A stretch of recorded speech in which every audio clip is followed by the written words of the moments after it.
नमस्कार साथियों, स्वागत है आपका YouTube चैनल चिंगारी किताबों से में। साथियों, सोशल मीडिया पर स्वामी आनंद स्वरूप जी के बयानबाजी के बाद बहुजन समाज की आलोचनात्मक प्रतिक्रियाएं आनी तीव्र हो गई हैं। पता नहीं कैसे मुख से पैदा होने वाले ये लोग जाने किस किस अंग से ईर्ष्या, द्वेष और घृणा व्यक्त कर जाते हैं। अमन और शांति ना तो इनके खून में है और ना ही इनके व्यवहार से झलकता है। हमें तो समझ में आ गया है, आने वाले समय में बहुजन समाज को भी समझ में आ जाएगा कि कौन किसकी धरोहर पर सर्फ की तरह कुंडली मारकर बैठा है। ऐ बहुजन समाज के लोगों, बाबा साहब डॉक्टर भीमराव अंबेडकर ने कहा था, राजनीति वह कुंजी है जिससे हर समस्या के दरवाजे खुलते हैं। मान्यवर कांशीराम साहब बाबा साहब की इस कही हुई बात को अक्षरशः सिद्ध करके हमें दिखाया। साहब और मान्यवर जी ने सोती हुई कौम को जगाया और दिखाया कि तुम्हारे ऊपर हो रहे अत्याचार उस दिन बंद हो जाएंगे जिस दिन तुम्हारा अपना राजा होगा। अभी बात समझ में नहीं आई हो तो ऐ बहुजन समाज के लोगों, याद करो जब तुम्हारा राजा सम्राट अशोक थे तो तुम्हारे कौम के ऊपर किसी की हिम्मत नहीं हुई कि बुरी नजर भी डाले। हो सकता है बात अब भी समझ में न आई हो तो याद करो माननीय बहन सुश्री कुमारी मायावती जी का शासन। अत्याचार होना तुम्हारे ऊपर कम हो गए थे। वजह होने पर भी लोग आपसे विवाद करने से बचते थे। कभी आपने सोचा हम 85% हैं, फिर भी हमारी बहन बेटियों की इज्जत सलामत क्यों नहीं है। 21वीं सदी में भी मणिपुर की घटना हो ही जाती है। शादी विवाह में घोड़ी चढ़ने पर आपके स्वाभिमान को कुचला जाता है। आप अपना FIR दर्ज नहीं करवा पाते हो और वो निर्भया कानून तक बनवा लेते हैं। स्वामी आनंद स्वरूप जैसा बाभन यह कहता है कि हमें जानने के लिए इतिहास पढ़ो, तो पढ़ो बहुजन समाज के लोगों। शिक्षा की देवी सरस्वती होने के बावजूद तुम हजारों वर्षों तक अनपढ़ रहे।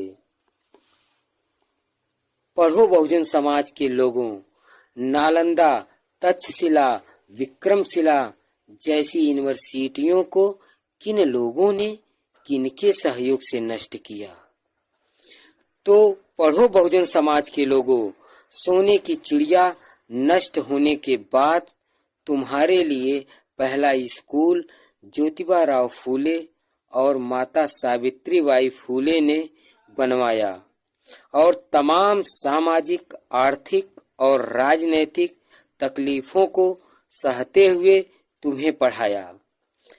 तो पढ़ो मौर्य वंश के 10वें राजा बृहद्रथ की हत्या तक समाज की मुख्य धारा में रहने वालों को अछूत किन लोगों ने और क्यों बनाया। अरे पढ़ो बहुजन समाज के लोगों, तुम्हारी कौम में संत शिरोमणि रविदास जन्मे थे।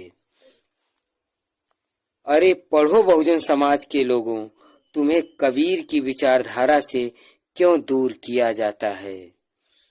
अरे पढ़ो बहुजन समाज के लोगों, तुम्हें आज भी बाबा साहब डॉक्टर भीमराव अंबेडकर क्यों नहीं समझ में आते हैं।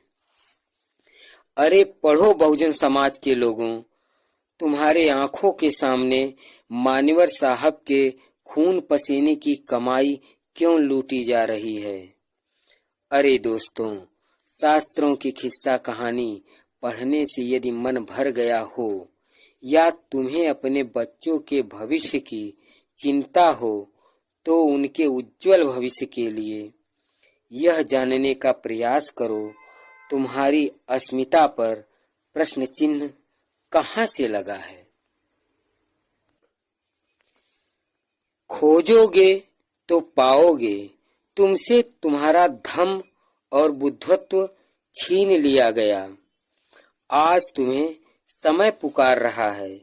बोध गया में बोध विहार को बाभनों से बचा लीजिए, क्योंकि आज यदि आपने धम्म की रक्षा की तो भविष्य में यही धम्म आपकी ढाल बनेगा। इसी ढाल के सहारे आप अपने आप को जानेंगे और आपको वह राजमार्ग मिलेगा जिस पर चलकर हम रविदास का बेगमपुरा और बहुजन महापुरुषों के सपनों का भारत बनाएंगे। तो साथियों, आपसे विनम्र निवेदन है, अधिक से अधिक संख्या में प्रत्यक्ष बौद्ध गया महाविहार पर पहुंचकर भिक्षु संघ का उत्साहवर्धन व समर्थन करें। इसी निवेदन के साथ अगली वीडियो में पुनः मिलने के वादे के साथ विदा लेते हैं। तब तक धम्म के कार्यों को करते रहें, बौद्ध गया में आंदोलन को बढ़ाते रहें। जय जय भीम, नमो बुद्धाय।